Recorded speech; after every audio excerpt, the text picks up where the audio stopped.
Hello, everyone. Welcome to the live. Can you all hear me and see me okay? I know you're saying, hey, there's no sound here right now, but that's because there wasn't any.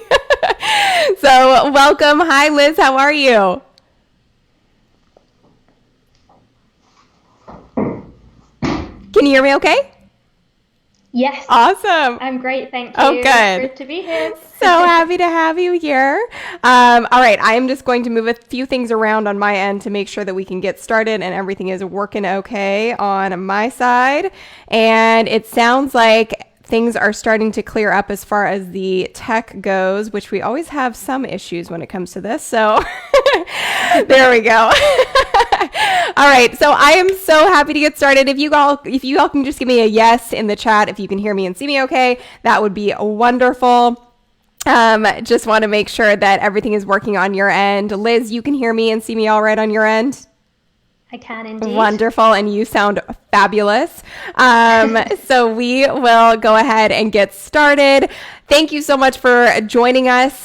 We have lots of people here that are tuning in, and super, super excited to dive into this case study with Liz. This is one that I've been wanting to do for a while, and it's very serendipitous how this all came to be. I'll touch on that in a second.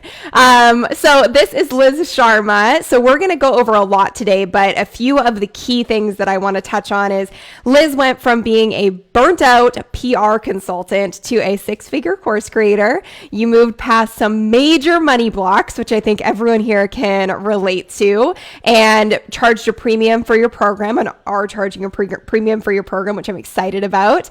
And you created a course around something that wasn't necessarily native to you. Really want to dive into that. Turning something that was your biggest fear into your biggest asset. And then you really don't like going viral. I believe you actually said you hate you hate going viral, but yet you've gone from 176 subscribers on YouTube to now 18,000, very close to 19, I just checked. And your fiance was able to quit his job. He's now working with you, and you've moved into your amazing dream house in Portugal. So lots of ground to cover today, but those are a few of the highlights that we're going to go over, and I'm just thrilled to dive in. So Liz, why don't we start here? Tell us a little bit of background about your story prior to us working together. Sure. So I was a PR consultant, and I'd been doing that for about 7 years, I think. And I think if there's one industry that you can associate with hustle culture, and juggling a lot and being very fast paced, I think it's PR. So I did love it for a long time. I got to travel all over the world. I had some really amazing clients. I worked on a lot of projects I cared about, but I don't know, after about 5 years, I think like anybody would, I reached a point where I was kind of exhausted. Yeah. And I'd moved to Portugal back in 2017. And I think it was the first time that I really, really felt like I belonged somewhere. And I think perhaps sticking to that job for so long was a little bit about kind of distracting myself from maybe parts of my life that I didn't like back in London. I found a partner here. I got my own apartment. All of those things started to click into place. And the more I had to travel and the more I had to work around the clock, the kind of more exhausted I became, and it just didn't really fit with who I felt like I was becoming, really living in this new country. So Portuguese was always my first love. That was what I did at university. I did Portuguese language. I came to Portugal as part of my studies. I trained to be an interpreter. I thought I was going to be an interpreter for football players at one point in my life. And yeah, so when I decided to kind of leave that world, which was terrifying, I went back to something that had always been a passion for me. And I'd seen around me the fact that lots of people were relocated to Portugal because it's such a beautiful place, but not many people had the language skills that I had from doing my degree and having lived in Portugal and Brazil before. So it kind of just made sense. I was already being asked, hey, can you teach me Portuguese? Like, I can't find a good class. There's hardly any material online. There's no YouTube channels for it. So I thought, okay, let's kind of give this a try. But I didn't really know where to start, and that's where Authority Accelerator came in. Okay, so what I think is so interesting about this is you kind of were doing it on your own. You had started playing around with doing these workshops and things locally in Portugal. I have a picture that I'm going to pull up of you actually teaching one of these live workshops. Now, tell me a little bit about doing this before you actually had the opportunity to create an online program, because I can imagine it was pretty different. Yeah, definitely. I'm really glad I started there because I did need some kind of experience just teaching people and seeing what people needed and what they liked and what resonated and what my style was. But it's completely incomparable to what I'm doing now. I'm a person who gets their energy from other people. So teaching small groups and teaching workshops, I really enjoyed. But obviously there was a huge limit to how many people I could actually help. And especially with something like language learning, it's such a long journey that you can't teach people in an hour. Yeah.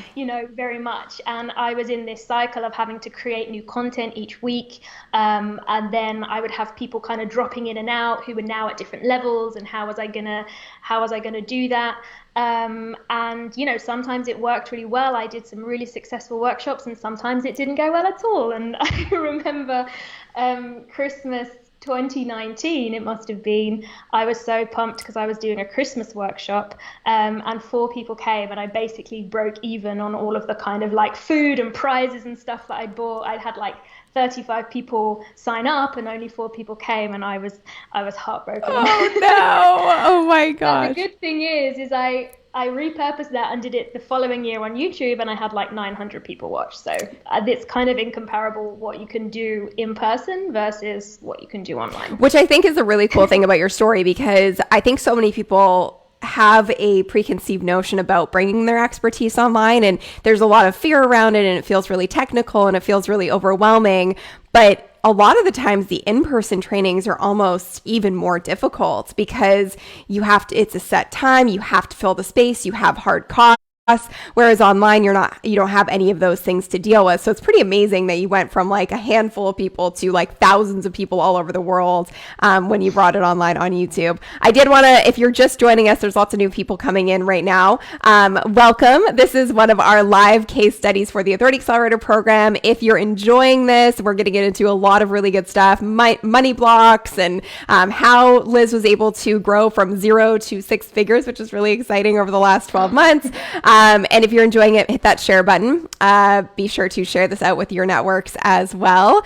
So Liz, I wanted to talk about something you brought up just a second ago about, you didn't natively speak Portuguese. You had learned Portuguese, European Portuguese.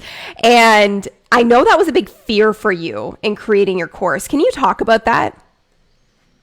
Yeah, absolutely. I just thought, why would anybody want to learn from somebody who's not a native speaker of the language?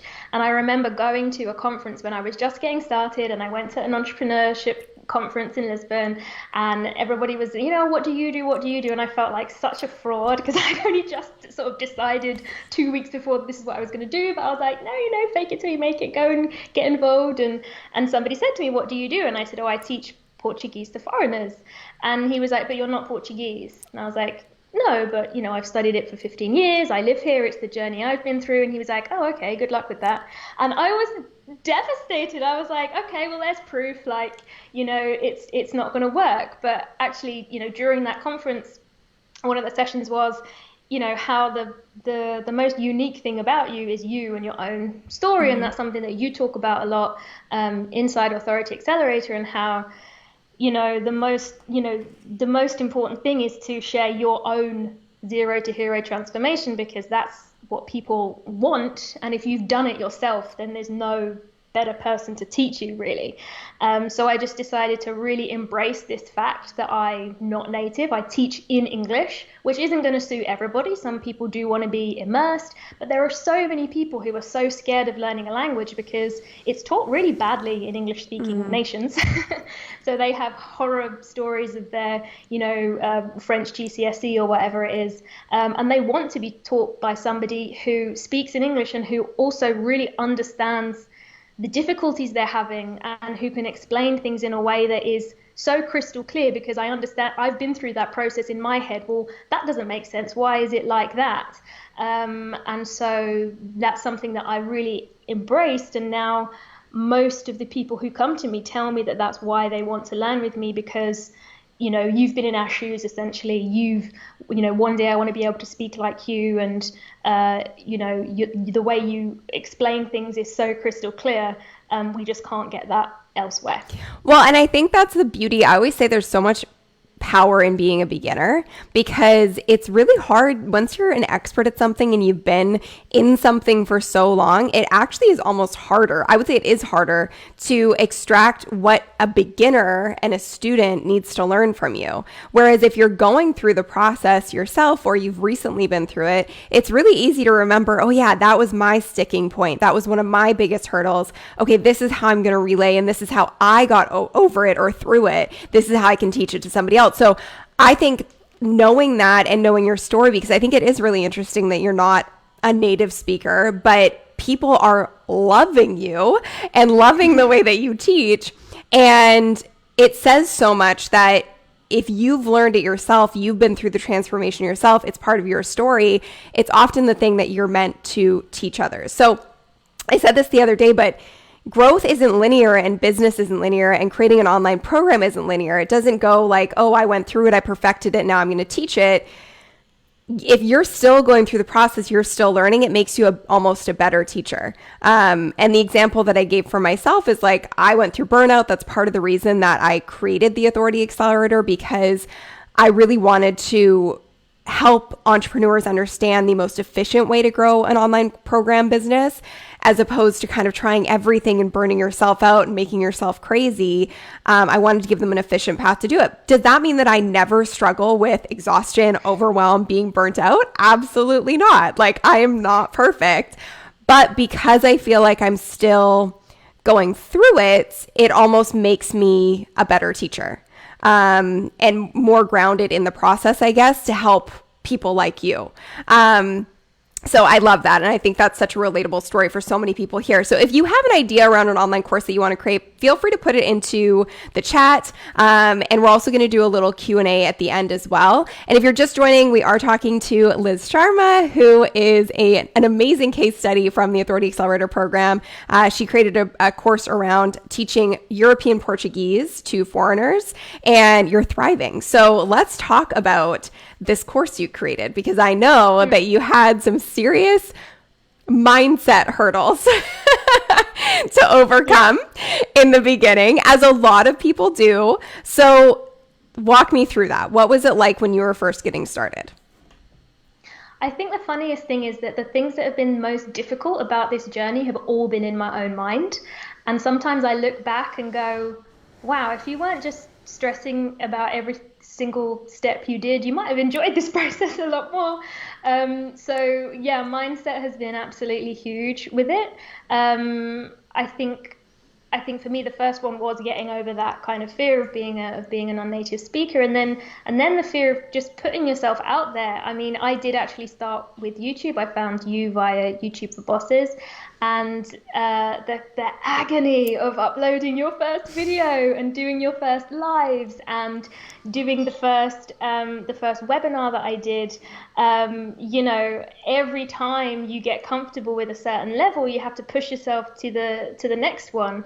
And I think getting used to the fact that growth is really uncomfortable, and if you want to make that transition, then you have to just get used to that feeling of constantly pushing yourself into the next thing that feels uncomfortable. So every time you I think you've said new level, new devil, like every time you every time you get comfortable, okay, I post a YouTube video every week now, I'm kind of used to that.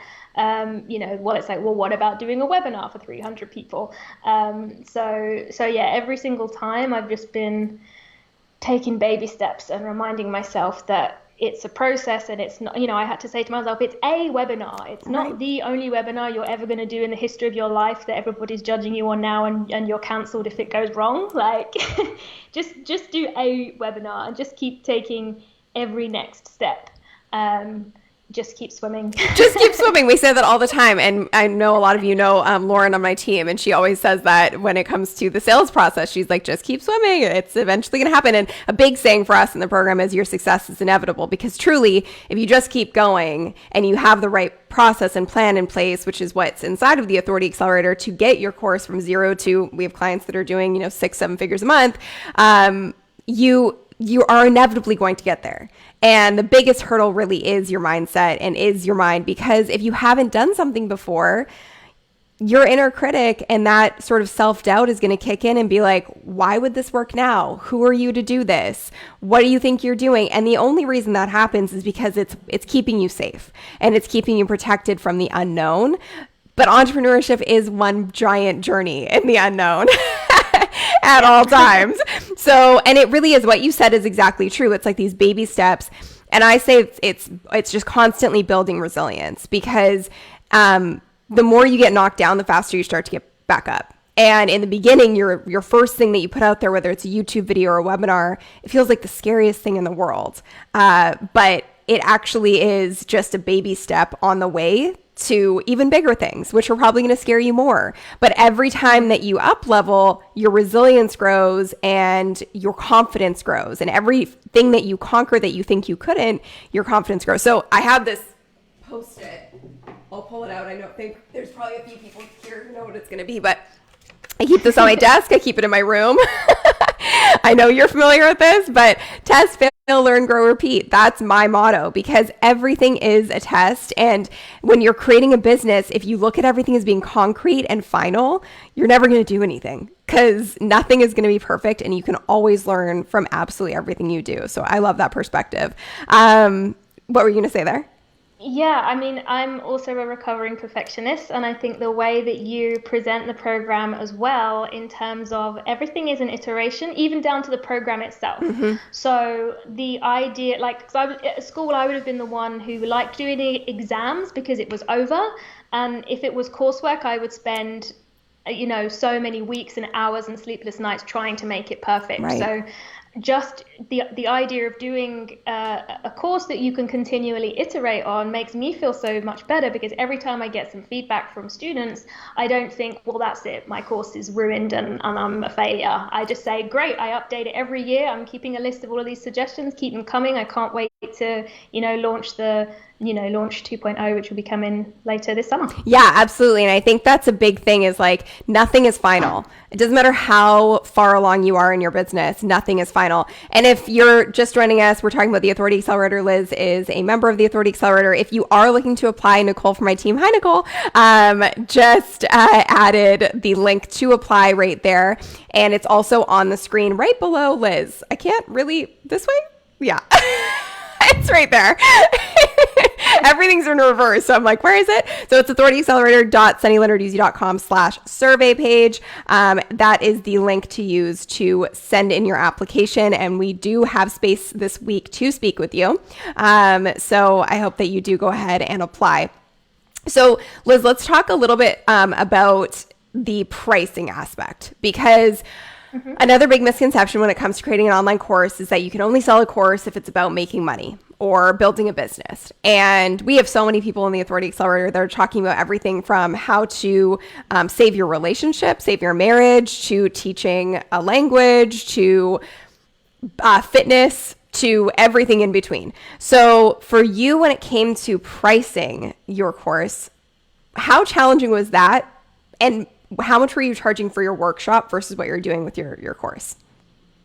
Yes. So yeah, this was definitely one of the hardest hardest parts for me, because I'm one of those people that can't ask for anything. Yeah.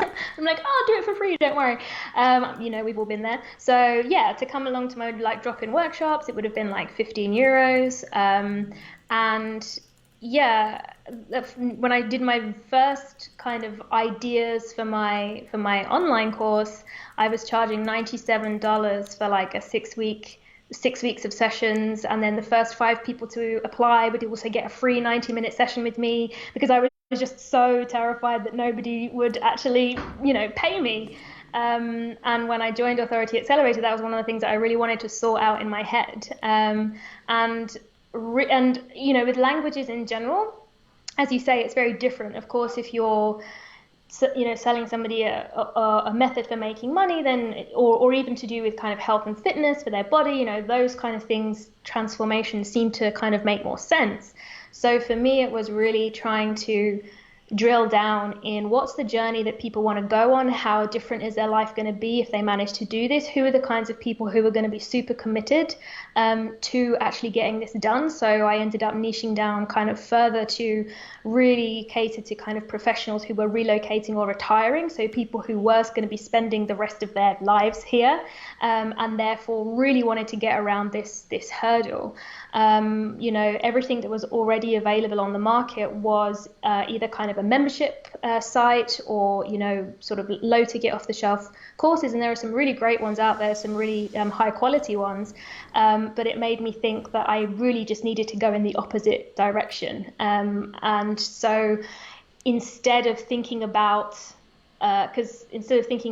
trading time for money, how much would you pay per hour, and counting the hours that were in the course, stop thinking about it like that. Think about, well, actually let's take somebody from not being able to say a single word to being able to hold their first conversations and navigate their daily life with ease and joy. And that made it make so much sense to see the value of what I was teaching, and the fact that I'm there live with them, helping them, holding hands, answering questions. Once I kind of saw it in that way, and thinking about the actual transformation that people go through, it made so much more sense to charge a higher ticket price. And so what are you charging now with your program? $997. Amazing. And you've grown it to, you're doing $10,000 a month at this point? Mm-hmm. That is so exciting. And have you officially crossed the 6-figure mark quite yet? We're one sale away from doing that. That's amazing. And that's in 9 months? Has it been 9? No, it's been a year. That's since July. Since July. Oh my gosh, that's incredible. So when you think back on it now, I mean, has this all been somewhat of a surprise to you, of like how fast it's grown, how easy it's been, I guess? Yeah, 100%. Like I said, when I look back and I think, well, because all of the components that I needed, I was good at. I'm good at teaching. I'm good at doing YouTube videos. I'm good at selling now, because I'm selling something that I really believe in and I really care about, and I can see how it's helping people. So actually, all of those steps I was good at. The only thing that was holding me back the whole time was my own head, right? My own thoughts and my own mindset. So that's really been the kind of biggest work and the biggest journey that I've been through, and actually really valuing myself, and that's carried through into the rest of my life as well. I used to, I used to think I was like just an executor. Like in my PR job, I was the person who was behind the scenes writing the press releases and filming the interviews, and happy to be in the background. And so this has been really amazing for me to finally actually come to the front and say, well, this is what I know, this is what I can do, and that gives you so much more confidence in the rest of your life as well. It for sure does. I think that's the really cool thing about going outside of your comfort zone in anything you do. But business is a big catalyst. I always say that business is like the best practice in personal development that you can have, because it shows you your weaknesses and it shows you your strengths very quickly. And I think that it does have this crazy ripple effect to absolutely everything in your life, which I don't think you often think about when you're first getting started. Because when you're first getting started, you're like, I just need to make the sale. I just need to make some money. I just need to get a client in the door. And something you said I find beyond valuable in building a business, and I'm not even sure if you noticed it when you said it, but you kind of spoke about the specificity of who you're working with. And I think there's a tendency to want to appeal to everybody, because you think that's what's going to allow you to make a ton of money and increase your revenue and impact more people, but it's not. And you have gotten so specific on who you work with. Do you sometimes find yourself turning people down or saying no? Yeah, all the time. So, which it hurts me a little bit because I'm a people pleaser. Again, recovering from that disease to please. But yeah, we have to, because it has to make sense, and that's one of the things that makes me more confident about selling, is because when people come on the application calls, when I do offer people to come into the program, I know it's because I believe it is going to be the solution to their problem, which is I can't string a sentence together and I freeze every time I try. So when people come and say, I've had lots of lessons and I'm just still too nervous to speak, but it turns out that actually they need more practice, and therefore a conversation partner would be a better fit for them. Or maybe they're a student and they're in Portugal temporarily, so getting to that conversational level would be a nice to have, but it's not an essential. So that really helped, because again, when you have kind of more of a high ticket program, you talk about going deep rather than wide, and I think not going wide is a big relief for me, because I have to keep thinking to myself, I can't please everyone. You physically can't work with everyone. So it just makes it that much easier for you to say, these are the specific people I'm working with. And especially at the time when I was getting started, going wide and helping everyone is okay when you have a big audience to make an impact. And I didn't have any audience. So right. To make a big impact, I wanted to go really deep with the students that I did work with. Which I also think is so interesting, because this really just speaks to the whole concept of niching down to blow up. Because in the beginning you were like, okay, I need to get specific because I don't have an audience right now and nobody really knows what I can do or how I can help them. So I'm going to just focus on the one person. But from that, you've built a business that's one sale away from hitting the 6-figure mark in 9 months. You've also grown your YouTube channel from 176 subscribers to 18,000. You're just 100 away from 19,000 right now. So that to me says so much. And you also have spoken about the fact that you do not want to go viral. You hate going viral, yet you've seen growth that I'm sure there's a lot of people here right now that are saying, well, I would love 18,000 subscribers. That feels like virality to me. But I know what you mean, because I feel the exact same way. And I would much rather have a small, dedicated audience than this massive audience that just doesn't care about anything you're sharing. So can you speak to that aspect of why you hate going viral so much?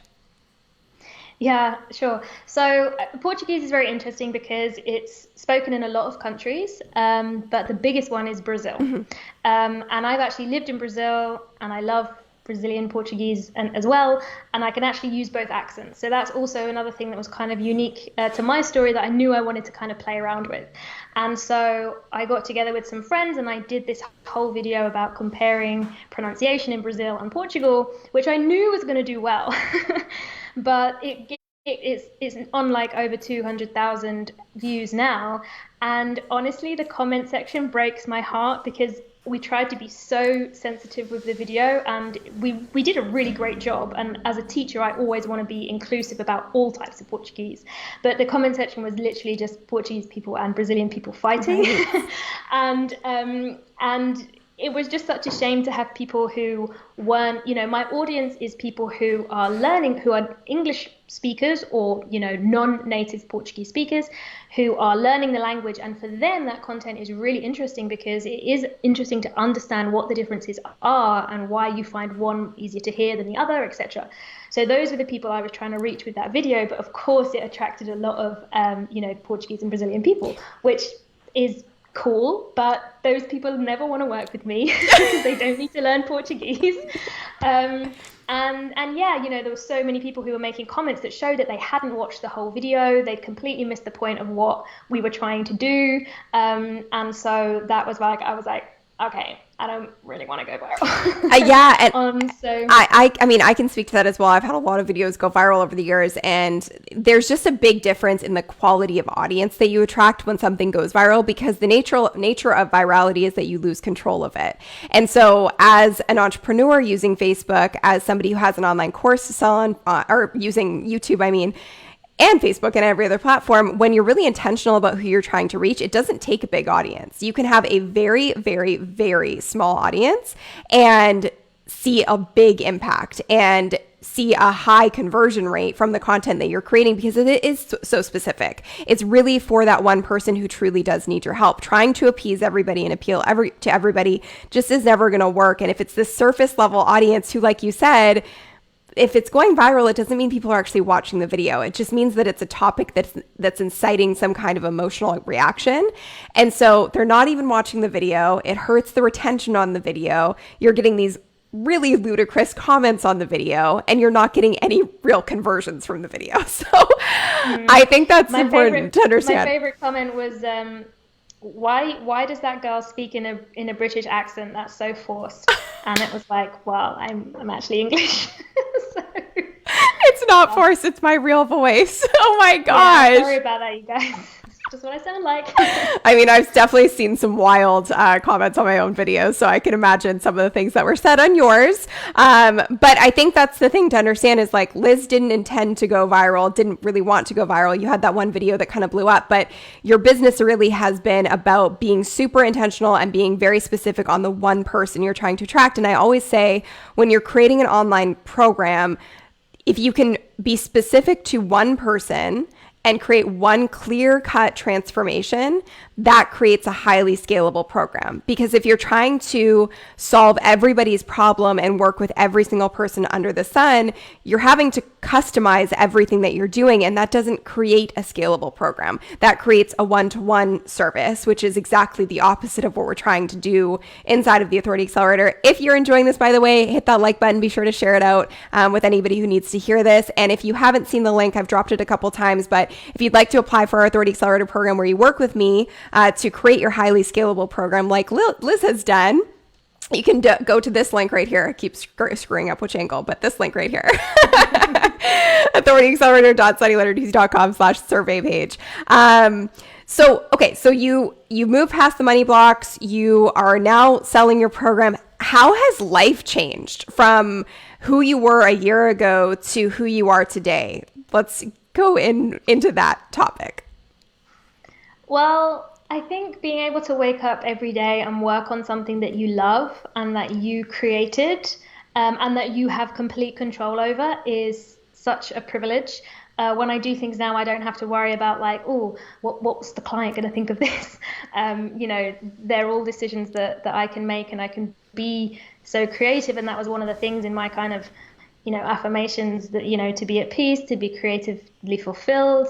And that's now what I experience on a day-to-day basis. And it's also given me so much more space personally, because I am somebody who's highly anxious. I am somebody who suffered from burnout before. And to be honest, the last year has been pretty rough. I know that I've managed to put this together, which I'm very proud of, but I've found it really, really hard, especially the last lockdown here in Portugal. And there are some days where I think, I just need to take some breathing space today, and I have the power to do that. And I always think to myself, as long as my students are happy at the end of the day, if I can't do anything else in a day, but my students are happy, then that's okay. And so I think that level of kind of freedom and control over your time and your energy, you talk about managing your energy, not your time, which has always spoken volumes to me, because I've always been the kind of person who works themselves into the ground no matter what I'm working on. Yep. And so I had, like, being a hard worker has always been part of my identity, and now I say I'm a smart worker with boundaries, which has just been life-changing for me, not only in terms of running the business, but in terms of living my whole life. So it's changed a lot. Well, and I was gonna mention this. I actually talked about it on Instagram on Thursday, I think it was, but I was just having, like, a tougher week last week, and that's human. And I think there is an element of needing to give ourselves grace because this has been a very challenging year. We're going on 2 years. Like, it's been a really wild ride. And that on top of just daily life and normal stress is a lot to take. And so I think there's a misconception when people think about freedom and being an entrepreneur. It's like, oh, they think of being on a beach and they think about living the laptop lifestyle and they think everything's easy. But freedom to me, and I mentioned this, was being able to have a meltdown in the middle of the day. Like, I had a little cry at my desk and I was like, you know what? I need to take a step away and I need to, have a shower, get ready, take a cute selfie, do whatever I need to do to feel better. And that's freedom to me. I don't need to be traveling on a plane somewhere right now. I mean, that would be nice, obviously, but we're restricted at the moment and you can't travel. And so my definition of freedom as an entrepreneur has shifted pretty drastically over this last year to just freedom of space and freedom of time and energy, and knowing that you don't have to be somewhere every single day or do something every single day. And I think that is just an incredible liberating experience when you are running a business, because so much of it, especially in the beginning, feels like you're just on everybody else's time and you're having to go on everybody else's clock and you really don't have any time for yourself at all. So I think that your answer to that is very honest and it's very true, and it's true for so many people this year, especially with everything that's gone on. I know that you actually are a little bit living like the laptop lifestyle entrepreneurial dream because because you did buy your dream, or not buy, but are you renting or buying? Renting. You're renting, sure, but still, you're renting the most beautiful beach house in Portugal. So what does that feel like? Didn't you have like a manifestation about this or something? Yeah, so I can pinpoint the conversation. I was talking to a friend of mine and I was trying to convince her to increase her prices because she really undersells herself. I was saying, my affirmation is, it feels so good to work on my 6-figure business from my house by the sea. And during this whole pandemic nightmare, we have construction next door to us. We have crazy dogs next door to us. Our flat just kind of became unbearable because, in Lisbon anyway, everyone lives on top of each other. But it was just like everyone was home. My fiance in particular, he needs space and peace. And it was actually one of my students who has a house down south, and they couldn't get there because Brits can't fly to Portugal at the moment. And he said, you guys are welcome to go down there for a while. So we did do that, and I didn't really think about it until I was kind of working away on my laptop, and then going for a walk and getting to the beach or being out in the garden, and it was like beautiful weather, and I just thought, oh, hang on. Did I just do it? Is it done? Oh right, yeah, okay, that really worked out. So it was just so surreal to kind of reach that point. Obviously, we're not permanently living there, unfortunately. Well, we have to give the house back to him, but it just felt like it was finally something that was tangible, and that in the future we can do that. Absolutely. I mean, I think it's really incredible that that's something that you wrote down and you were like, this is what I want to do. And then the universe provided it for you. So I love that. And I mean, you're, like you said, one sale away from 6-figure business, which is also just a wild thing to digest as well. So you've made it all happen. And we have a couple questions that have come in, and I do want to get to those in a second. But for you, I think my biggest question around like how you were able to go from zero and from doing these in-person workshops and transitioning into the online space, when you think about like the Authority Accelerator and how it's laid out, what do you think was the biggest tangible thing about this program that helped you go from kind of scratch to where you are today?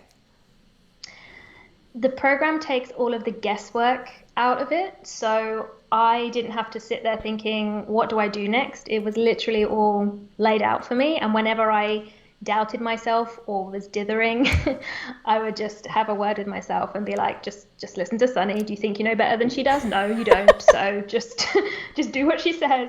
And so having that structure just helped me do the just keep swimming thing and take the baby steps, because I knew what the next one was, even if I had to spend 2 weeks freaking out about it, I eventually just got on with it because it was all laid out there, and I just wouldn't have had a clue without it. And it's funny because now that's what my students say to me. When you're learning language, you don't know where to start. You're messing around with apps and, trying to find all of the things online, and you're just never really sure which way to turn. But by having it all laid out in a program where someone literally holds your hand and says, this is what you do next, and this is what you do next, and don't worry, this is normal. Don't freak out here. I think I've asked you like a couple of live questions before, and when I look back on them now, and at the time you were like, it's fine, just go ahead. Yep, just do that. What do you think? Yep, that's correct. Just go do that. And that's all you need to hear. Just like, okay, well, Sunny says I should do it, so I'm just gonna do that and see how it works out. And obviously at every stage it worked, and you were right. And so now when I look back at the kind of questions and worries and doubts that I had, when I was building things, they're kind of stupid now. I'm sure I'll have plenty more as I kind of progress with this, but yeah. Yeah, I mean, I think that piece of it is huge. So obviously inside the program, we have 2 weekly calls where I actually get to talk to our clients. And I do find, like, I've been in your shoes. So that's the thing. Like, I've had mentors and I've had people support me throughout my journey. And so I've spoken to so many clients. We have thousands of people that we've worked with, and I kind of can anticipate the questions that are coming. And I also know that majority of the time you're asking to verbally process because you kind of already know the answer, but also I'm like, however many steps ahead. So it's easy for me to be like, yep, this is right. Nope, that's wrong. And just that clarity of like, okay, I quickly can get the answer. Because so much of it when you're an entrepreneur, and tell me if you can relate to this, is you kind of sit in this analysis paralysis for like days. And you're like, what should I do? Should I do this? Should I do that? And that goes back to the lack of experience. If you've never done it before, how are you going to have the answer, So that's why it's so helpful to have somebody who's like 100 steps ahead, who's been there, done that 50 times over, and can say, do it, it's not a big deal, or don't do it, that's a waste of time, so you can move past it quickly. And it's really cool that you're now able to do that with your clients as well in a completely different context. Obviously, they're learning a language. I wouldn't be a good student because I haven't even attempted that, but there's no such thing as being bad at language. There we go. Hey, maybe I'll try that next. Okay, so that was really great and informative. And I want to be clear here as well. You're not doing this with any paid advertisements. You've done this completely organically, correct? On that? Correct. Okay. Yes. So what do you think has been the biggest key to consistency in your revenue? Because you're consistently hitting these 10K months. What do you think has been the biggest trigger or turning point for you and how you've applied the program to create that consistency? I think going back to the knowing your audience thing and just being really laser focused and not trying to be everything to everyone. I think that's been a really big factor. I think the whole getting comfortable with being uncomfortable thing as well, where it would be really easy to reach a point and then, you kind of get comfortable and just kind of let things slide and you'll see the numbers drop off. But you have to keep being hungry to, maintain things and exceed them, which is why it's helpful sometimes when you're an overachiever because you think, well, I did that last month, I now have to be better. And it will, but it does, it becomes, it becomes really, really important to keep pushing yourself, not to the point where my dad always says to stretch yourself, not stress yourself. Yes. And I think that's been really important. And then in the last month, actually bringing my fiance into the business has been really important because he is a numbers person and I am not. And you always tell us about being the scientist of your business and being very careful about, tracking things and working out what you've changed, because at the end of the day, it's a numbers game. And that's just not my thing. And so when he was able to come and kind of play that role, it's been amazing because now I can really focus on the content and the creating and the teaching, which is the bit that I really love. And he can focus on the spreadsheets, which weirdly enough he loves. Yes. Yeah. I was also going to say your dad's getting a lot of love in the comments for that quote, because that's a very good one. Hopefully he's watching. Yes, I hope so. And so with your fiance coming on board, because we haven't even touched on that, and I did want to touch on it. So your fiance quit his job, correct, to come work with you? Yes. Yeah. That's crazy. How does that feel? It felt weirdly right. Like we hadn't really thought about it, but we have some other friends who are kind of YouTube entrepreneurs as well, and they work together on it. And actually, when things started really kicking off and I started doing well, I kind of panicked, and I was like, can I do this? What am I doing? And he said to me at the time, this friend, he said, you're trying to do everything. Like you are the face, you are the content, you are the teacher, but you're also the business side, and the marketing and the financing and the tracking and the everything. And he was like, that's what I do. So we kind of split that between us. And then, we met up with the same friends a few months later, and he was like, well, why don't you just hire Michael? And we looked at each other and we were like, yeah, that could work. So yeah, it's made so much sense. He's really excited and motivated to be part of it. He actually worked for a language learning startup before, for like 5 years doing operations. So it was kind of like that's a no-brainer. Heaven there. I know. I don't know why we didn't do it sooner. I mean, that's incredible. That's amazing. Wow. And so he's been with you now for a month working in the business? Yeah, just over a month. We had to kind of put some boundaries in. So like usually one of us will leave the house, which was difficult during lockdown. Yes. But we're able to do that now. So one of us works at home and one of us is out of the house. Otherwise we kind of annoy each other. He literally loves spreadsheets so much. He will come and quote numbers at me on a Sunday night. And I'm like, tell me on Monday. Yes. Yeah. I'm in my weekend brain. Not today. Yeah, how do you feel like your work-life balance, let's call it, but I call it 3 marriages instead. What do you think has changed most about that since transitioning into the online space and obviously now working with your fiance, which is a whole new thing? Yeah, so I was always used to kind of working from home and working remotely. So, whenever you do that, you always have to put some kind of boundaries in place in terms of like, this is the room I work in and I leave it at a certain time to go, be my normal self. So I was kind of well practiced on doing that kind of stuff of, actively shutting the laptop and going and doing something else. But I mean, there's really no comparison in terms of the control I have over my time now, to prioritize things that I want to do. And you've said before about hustle in every aspect of your life in terms of whether you want to be healthy, whether you want to spend time with friends. And for me, living abroad, being able to spend time with my friends and family back home is so important. So staying in touch with friends over calls or being able to visit. Obviously I haven't been able to do that for a while, but I didn't want to have to ask for time off for my mum's birthday, things like that, being able to just say, well, actually, this is what's important right now. And also, why are you doing this if you're not doing it to, give time and space to the other things in your life that actually kind of make you happy? So whenever I feel myself kind of spinning out of control or like getting, ahead of myself with the business and freaking out, it's like, well, hang on, why are you doing this? And I actually have a quote on my phone and it says, remember why you started. And so I will always bring myself back to that. And it was like, well, you started because, you want to be able to do X, Y, and Z. And if you're not doing that, then why are you doing this? Yes. It's so true. It's so simple, but it's so easy to get caught up in like grow, future, and not stop and go, why did I start this whole thing in the first place? And am I happy? Yeah. Is this what I want to be doing? Am I happy? Yeah. So I really love that. I think one thing I mentioned kind of off the top, and I haven't brought it back, but I actually reached out to you last week about doing this. And we love doing these case studies with our clients because we have so many success stories inside of the Authority Accelerator, and it's really amazing to be able to share them.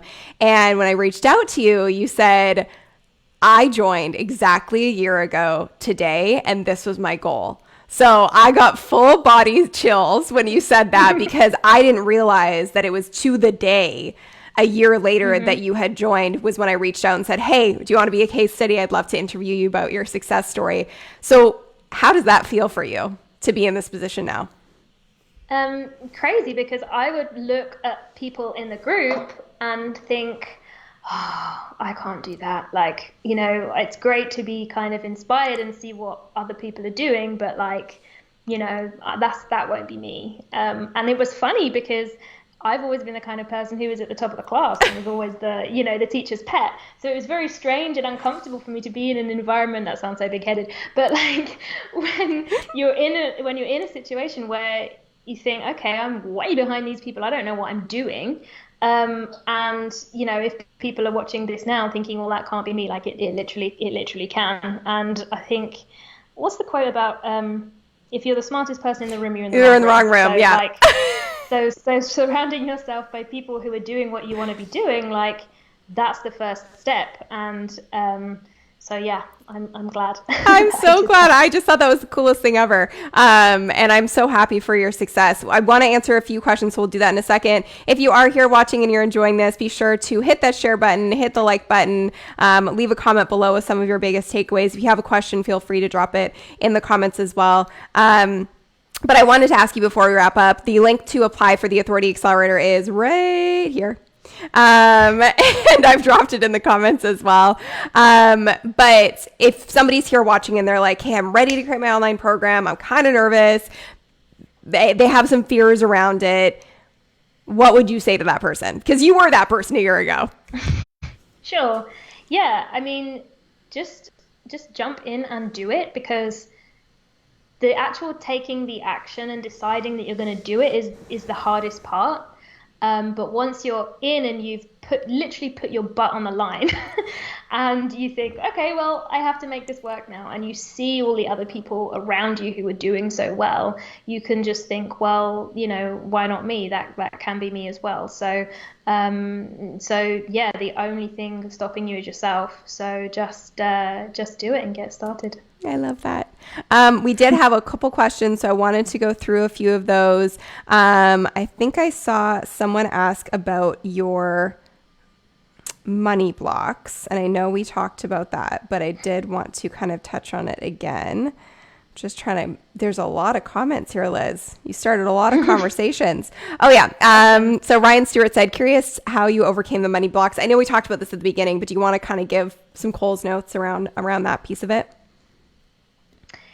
Yeah, I mean, to be honest, I don't think I really did get over it. I think that you just have to make a start, and I think the biggest start was actually, the fact that I, invested my money in Sunny's course, and I started to understand that cycle of making an investment and putting yourself on the line, and then being able to apply that to the program that I was creating, and realizing that people weren't paying for a set of lessons, they were paying to get to a certain point. And I am so confident that I can help them get there, and the materials that I have created, I think, are really the best way. If you're a good fit for the program, then it really is the best way. So again, inside the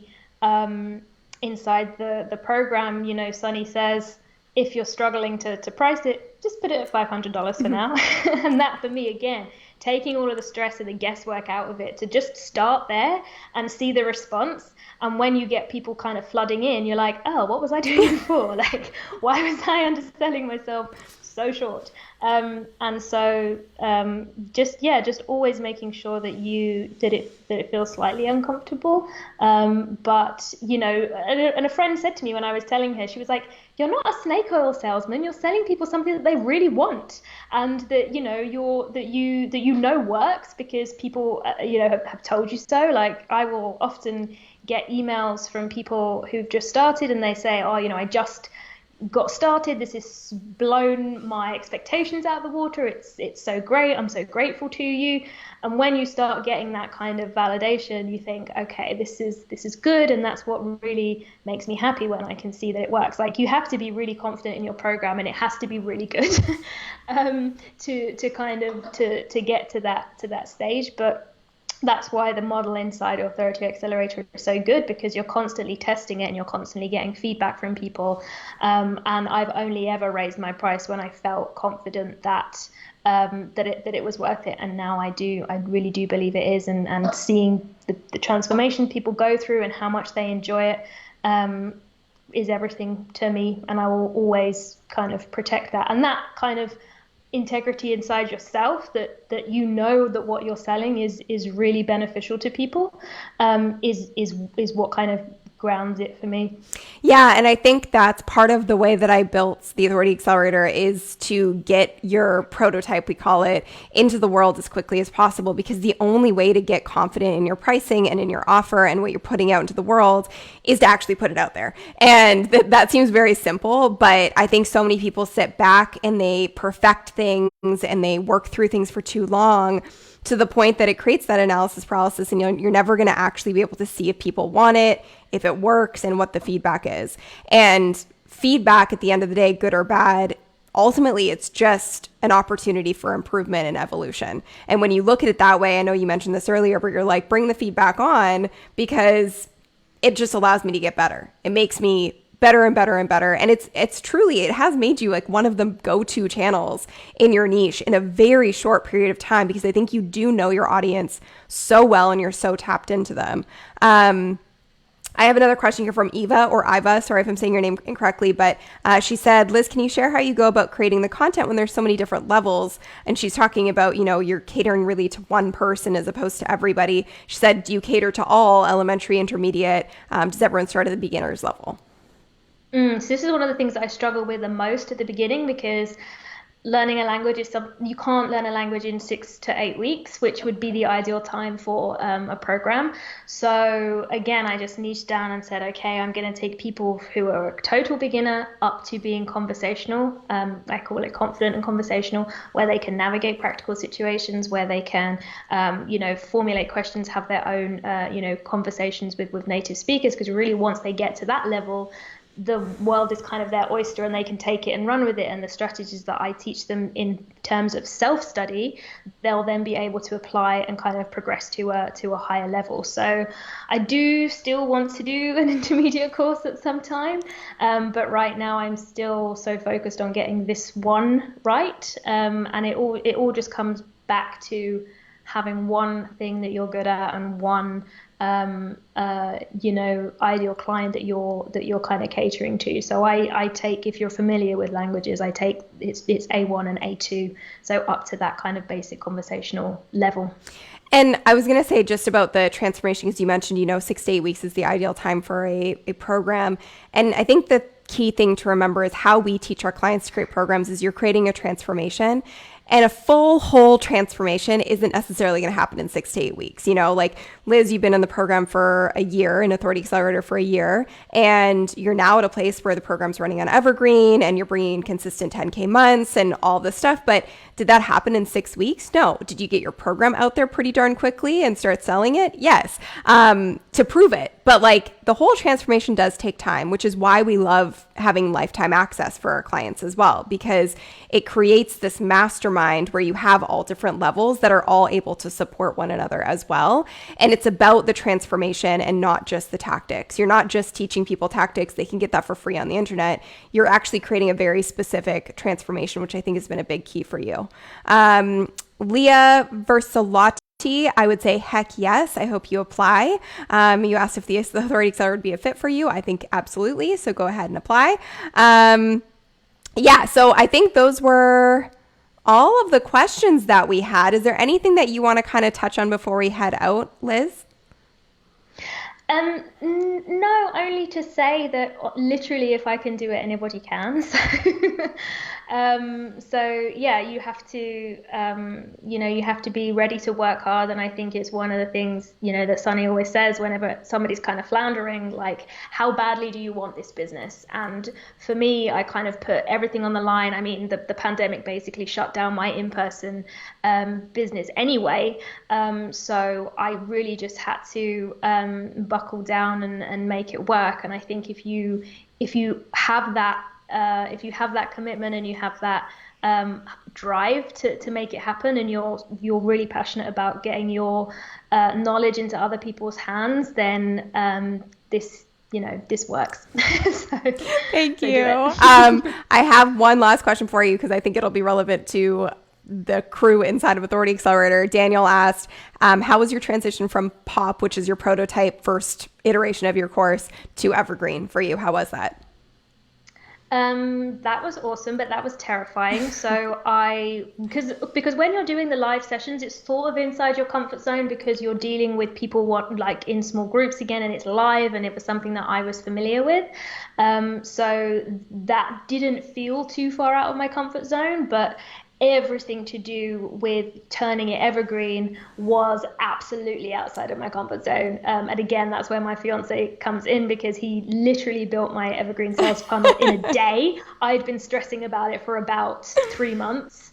And yeah, so it was a lot of hard work, and also it was a lot of kind of slow down to speed up work where you have to put in a lot of time in actually re-recording everything, doing all the improvements you want to make, doing all of the tech behind the scenes about how people come through the funnel into the sales calls. And that did take me a long time. That took me about a month. And that was really scary because obviously at the time you're not really making that many sales. I was kind of pre-selling the evergreen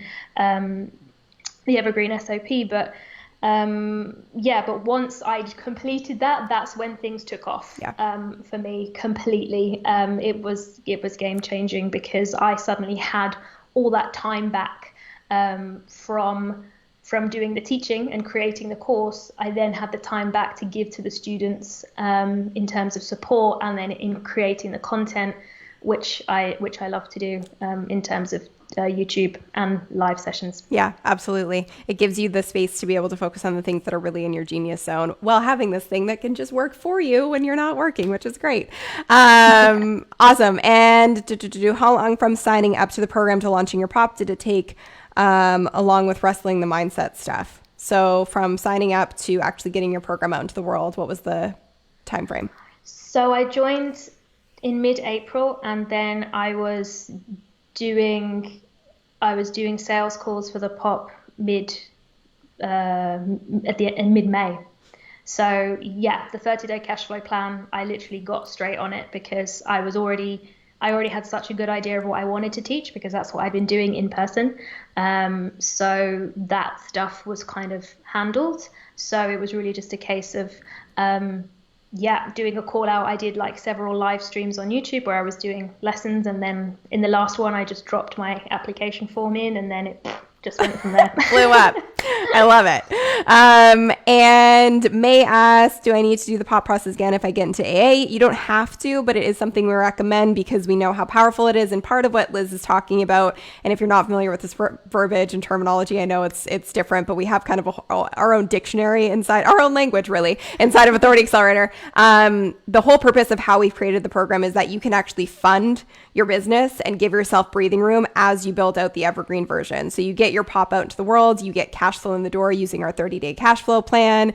And then you have a bit of breathing space and security and safety to be able to step back, build out the best possible course, and run with it and turn it evergreen and get to where Liz is now, which is a lot of consistency, which is really awesome. So what's next for you? What's your big goal from here? Being the A student that you are and the recovering perfectionist that you are, what's your big goal next from here? Well, this month I hired a team, which is Yay! very exciting. So obviously my fiance works with me now. I have a video editor now, and my assistant just started last week, awesome. Which is fantastic. So I also did a whole bunch of batch filming. So next month is all about really going in big with really elevated YouTube content. I'm really excited about how much better this stuff is. I took a break from YouTube, which people always ask if you can do, and yes, you can. I think you can. I just did it. Yeah. Because the funny thing is that tons of other YouTube channels have cropped up this year with the pandemic. So it was really good for me to take some time to reposition myself again, see how I could, still be different again. So next month I'm really excited to launch all of that content, and then the following month it will be doing the course, so 2.0 version of my course, which I can't wait to do. I've got it on a whiteboard over there, like the whole overview of how it's going to be different. So I can't wait. I'm very excited for all that stuff. Yay! I love it so much. And last thing, Gordon De Silva, how do you validate a market idea, please? We teach you how to do that inside the program. It's the exact first thing that we teach you to do. you. So it's a lot easier than you probably think. But Liz, I just want to say congratulations. This is very serendipitous that it happens to be your 1-year anniversary in the program, and you're absolutely killing it. So I just wanted to say congrats to you on all the hard work. I mean, we lay out the plan, but you did the work, and you've done an incredible job, and I can't wait to see what's next. If anyone remembers Jeffrey, who we spoke to, I don't even know how long ago that was, but he had, at that point, he was, had done a couple $100,000 in revenue. He's on track to do $1 million, and he just shared that with us this morning. So the hits just keep on coming. And I do think that is part of being in this crew of the Authority Accelerator, is that it's filled with people like you, and it's constantly sort of allowing you to see what is possible. And that quote you said about, if you're the smartest person in the room, you got to get into another room. This room inside the Authority Accelerator is full of phenomenal people just like you. And I think that's part of the magic of why we've seen so much success. So if you want to get in the room, the room where it happens. The room where it happens. I'm going to drop the link one more time. You can go ahead and apply. There's no harm in applying. My team and I will look through your application and make sure you are a fit before we even confirm you for a call. But yeah, go ahead and apply if you are interested in creating an online program. The sky's the limit, and Liz is proof of it. And one thing I wanted to say to you as well is, it's just amazing to see you go from in person and working with such a small group of people to you've now reached hundreds of thousands of people all over the world. And that must be a great feeling for you to know that your impact is far beyond what you were able to do in person.